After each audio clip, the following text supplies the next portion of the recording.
All right, well, 3 years ago, Prince Harry, who is still pretty new here in the United States, told Dax Shepard on an episode of Armchair Expert, quote, "I've got so much I want to say about the First Amendment as I sort of understand it, but it is bonkers." And, well, he seemed to concede his own ignorance, a bit at least. From a British perspective, Harry is right. American speech freedom is indeed bonkers. Just not in the way he meant it, of course, but that did not stop the Aspen Institute from keeping Prince Harry on a commission related to disinformation, of all things. We'll return to that in just a moment.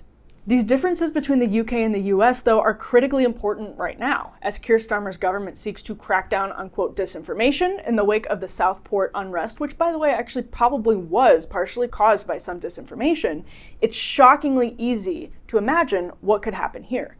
Tom Slater wrote a great column reminding readers incensed by Starmer's focus on speech policing that, quote, "The more mundane truth is that the UK's slide into woke authoritarianism has taken place over decades, not days." Slater adds, quote, "Britain's almost 60-year experiment in hate speech legislation is a warning to the world. We first introduced an offense of, quote, inciting racial hatred in 1965 in the Race Relations Act, fast forward to today, and we now have laws against incitement to religious hatred, grossly offensive online communications, and a police force who routinely harass women for calling men men on the internet. Cops have also taken to quietly recording non-crime hate incidents against citizens' names when the pesky law gets in the way of their authoritarianism." Slater continued with some really important numbers. The upshot of this, he added, is a scale of speech policing that is surely unprecedented in our history. In 2017, an investigation by the Times found that 9 people a day were being arrested for posting allegedly offensive messages online, with 3,395 arrested in 2016 alone.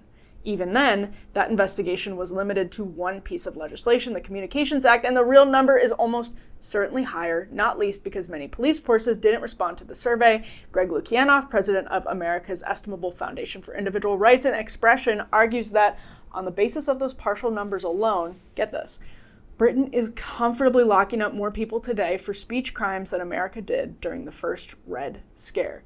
So Slater's point here is huge, that after the UK opened up the door to broadly defined restrictions, it's really never come back. The result is a climate where many people feel silenced and suppressed to the point where, as MLK Jr. said, they're resorting to the language of the unheard.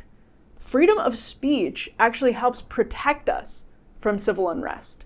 So where is the US on this very, very slippery slope? Here's the Democratic Party's vice presidential nominee just last year.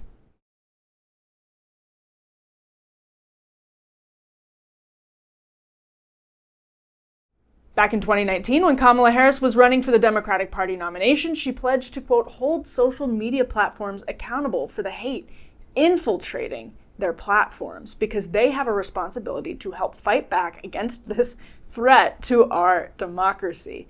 And of course, the administration for which she's served as vice president made good on that promise, as we now know. The Biden administration pressured social media companies to censor certain speech that was broadly defined as disinformation or hate.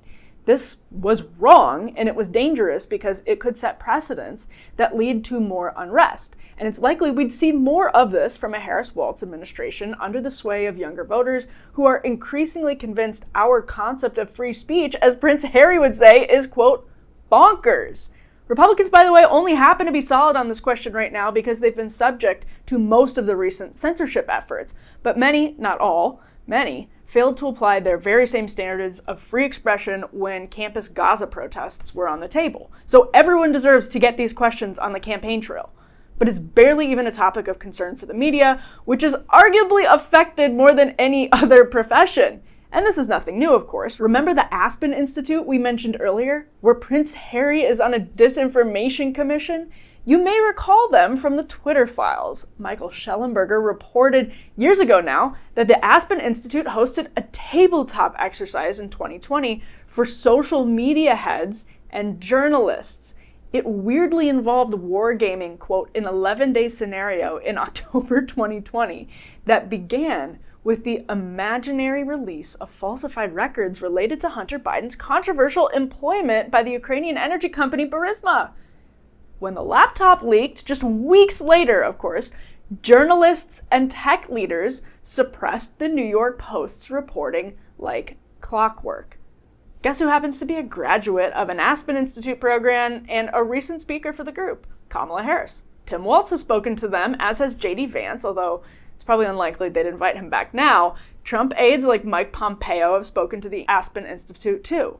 So all of this is to say, the elite consensus in America is shifting away from our norms on free speech.